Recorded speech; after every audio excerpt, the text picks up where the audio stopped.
अस्सलाम वालेकुम। आज मैं कुवैत की कुछ बड़ी अपडेट आप लोगों के साथ शेयर करने वाले हैं। तो अगर आप कुवैत में रहते हैं और कुवैत के हालात वाक़यात से बाखबर रहना चाहते हैं तो इस वीडियो को आप शुरू से लेकर आखिर तक ज़रूर देखें। दोस्तों वीडियो पसंद आए लाइक और शेयर ज़रूर करें। चलिए दोस्तों बढ़ते हैं फिर अपडेट की तरफ। दोस्तों पहली अपडेट ये है कि कुवैत पहुँचे 175 भारतीय जो इंडिया से सीधे कुवैत पहुँचे थे, उनको कुवैत इंटरनेशनल एयरपोर्ट से वापस भेज दिया गया है। कोची से चार्टर्ड फ्लाइटों से भारत से सीधे कुवैत पहुंचे भारतीयों को कुवैत इंटरनेशनल एयरपोर्ट से वापस भेज दिया गया है। लगभग 175 भारतीय, जिसमें मिनिस्ट्री ऑफ हेल्थ डिपार्टमेंट में कुछ काम करने वाले लोग थे, जबकि केओसी के कुछ कर्मचारी थे, नर्स थे, मिनिस्ट्री ऑफ एजुकेशन में काम करने वाले कुछ कर्मचारी थे, जो केरला और कोची में एक ट्रैवल एजेंसी के जरिए एक स्पेशल फ्लाइट से कुवैत पहुंचे थे, यानी इंडिया से कुवैत पहुंचे थे।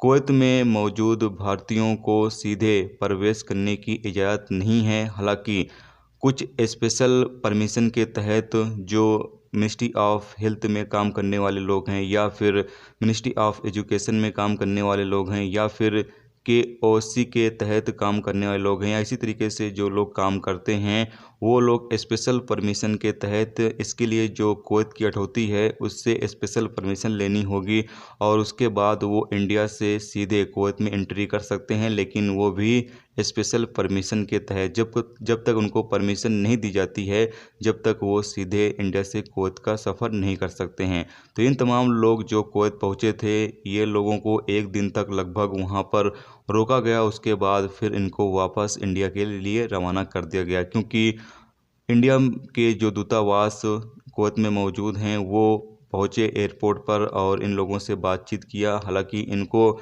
ब्लैक लिस्ट करने वाले थे कुवैत अधिकारी, लेकिन जो एम्बेसी के दूतावास थे उन्होंने बातचीत किया और इन लोगों को नॉर्मली तरीके से वापस भेज दिया, ताकि बाद में जो उचित दस्तावेज होंगे उसके तहत ये तमाम लोग कुवैत में एंट्री कर सकें। तो अभी फ़िलहाल इनको ब्लैक लिस्ट नहीं किया गया है, लेकिन जो लोग गैर कानूनी तरीके से कुवैत में पहुंचते हैं और एंट्री करने की कोशिश करते हैं, उनको कुवैत से ब्लैक लिस्ट किया जाता है। लेकिन दूतावास की वजह से इनको ब्लैक लिस्ट नहीं किया गया है। इन तमाम लोगों को दोबारा मौका दिया जाएगा कि ये लोग कुवैत में एंट्री कर सकें। तो आप तमाम लोग भी इस तरह की गलती कभी भी ना करें। अगर आप हेल्थ डिपार्टमेंट में काम करते हो, या एजुकेशन डिपार्टमेंट में काम करते हो, या ओसी के कर्मचारी हो, या नर्स हो, तो आप लोग ऐसी गलती ना करें। आप पहले कुवैत अथॉरिटी से स्पेशल परमिशन ले लें, वहाँ से आपको परमिशन मिल जाती है तो आप स्पेशल फ़्लाइट के ज़रिए से आप कुवैत जा सकते हो। लेकिन परमिशन जब तक ना मिले जब तक आप कुवैत नहीं जाएं।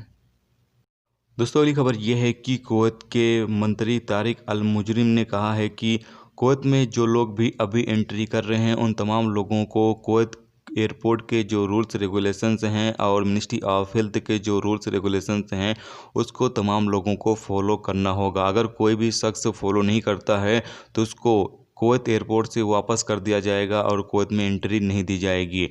साथ में कहा यह गया है कि तमाम लोगों को अपने साथ पीसीआर रिपोर्ट लेकर आना होगा और जो भी रूल्स रेगुलेशंस बनाए गए हैं मिनिस्ट्री ऑफ हेल्थ की तरफ से एयरपोर्ट पर, जो भी रूल्स रेगुलेशंस हैं उसको तमाम लोगों को फॉलो करते रहना होगा। अगर कोई भी शख्स इसको फॉलो नहीं करता है तो कुवैत में उसकी एंट्री नहीं ली जाएगी, उसको बाकायदा कुवैत से ही वापस भेज दिया जाएगा उसके मुल्क।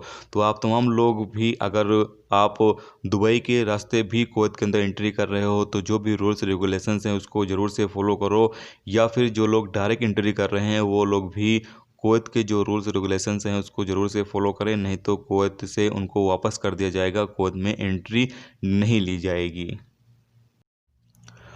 दोस्तों अगली खबर ये है कि कुवैत मिनिस्ट्री ऑफ इंटीरियर ने 5,95,764 ऑनलाइन रेजिडेंसी रिन्यूअल की प्रोसेस को 29 सितंबर से 5 अक्टूबर तक पूरा कर लिया है, जबकि 18,56,390 सर्विस जो है वो मिली थी, यानी कि इतनी रेजिडेंस रिन्यूअल के लिए आई थी, जिसमें से अभी तक इतनी रिन्यूअल कर ली गई हैं। जबकि लेन देन को भी अभी जो यानी कि ऑनलाइन है वो किया जा रहा है, ताकि जो पैसे वगैरह हैं वो भी ऑनलाइन जमा किए जा सकें और जो इलेक्ट्रॉनिक तौर से जो सर्विसें हैं वो ज़्यादा से ज़्यादा लोग इस्तेमाल कर सकें। इसीलिए अभी कुवैत के अंदर ज़्यादातर जो सर्विस है वो ऑनलाइन की जा रही है, ताकि इससे लोगों को कोरोना वायरस से भी बचाया जा सके और भीड़ भाड़ से भी बचाया जा सके और लोग अपने घर बैठे जो उनका काम हो वो ऑनलाइन ही अपना काम करवा सकें। तो अभी कुवैत के अंदर ज़्यादातर जो इलेक्ट्रॉनिक तौर से काम वगैरह हैं वो शुरू किए जा रहे हैं, ताकि लोगों को कोरोना वायरस के माहौल जो अभी चल रहा है इसमें दिक्कतों का सामना ना करना पड़े।